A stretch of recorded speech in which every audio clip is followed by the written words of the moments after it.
বিসমিল্লাহির রহমানির রহিম। আল্লাহ সূরা আজমের 17 ও 18 নম্বর আয়াতে আল্লাহ বললেন, সিদরাতুল মুনতাহা, অর্থাৎ সেই কুল গাছের কাছে যখন আমার রাসূল সাল্লাল্লাহু আলাইহি সাল্লাম অবস্থান করছিলেন, তখন আমার রাসূলের দৃষ্টি এদিক ওদিক যায়নি, অর্থাৎ তিনি ডানে বায়ে দৃষ্টি ফেরাননি এবং তিনি তার সীমা অতিক্রম করেননি, যা তার জন্য নির্দিষ্ট করে দেওয়া হয়েছিল। নিশ্চয়ই রাসূল সাল্লাল্লাহু আলাইহি ওয়াসাল্লাম তার রবের বড় বড় নিদর্শন কাছ থেকে এখানে দেখেছেন।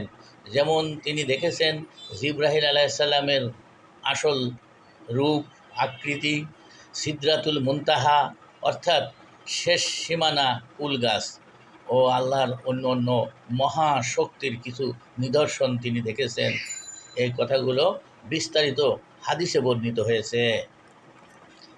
আশা করি বুঝতে পারছেন। ভিডিওটি শেয়ার করুন, সবাইকে জানার ব্যবস্থা করুন। আসসালামু আলাইকুম ওয়া রাহমাতুল্লাহ।